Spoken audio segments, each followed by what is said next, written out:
भल पाइबा और उदारतार यह दृश्य देखिले आपण मध्य भल पाई बसबे। भल पाइबा और ताको परिप्रकाश करिबार कौनसी बयस सीमा नथाए बोली प्रमाण करी देखाइछंती एही वृद्ध दंपति।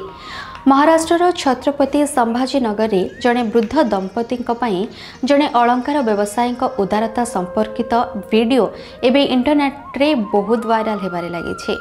इंटरनेट रे शेयर करा जाइथिबा एक वीडियो रे पंढरपुर तीर्थयात्रा रे जाइथिबा एही दंपति एक सुना मंगलसूत्र किनिबा पई एक अलंकार दुकान को जाइथिबार देखा जाउछि।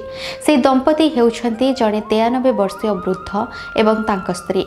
अलंकार दुकान रे संपृक्त वृद्ध स्वामी निज स्त्री मंगलसूत्र खोजुथिले एवं शेष में एक मंगलसूत्र पसंद मध्य करथिले। जेतेबेले दोकानी पचारिला जे सेमानक पाखरे केते टंका अछि, महिला जनक कहिले जे तांको पाखरे नगद 1120 टंका अछि।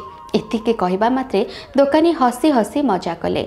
वृद्ध महिला स्वामी तांको बैग जांच कले एवं सेथिरे थिबा मुद्रा बाहर कले। तेबे ही परिस्थिति देखिबा परे दंपति एवं दुकान कर्मचारी माने भावप्रवण हो गले।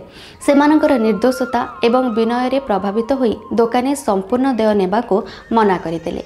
एहा बदलरे से दुई जनक ठारू केवल 10 टंका लेखाएं अर्थात मंगलसूत्र पाई प्रतीकात्मक भावरे 20 टंका नेथिले।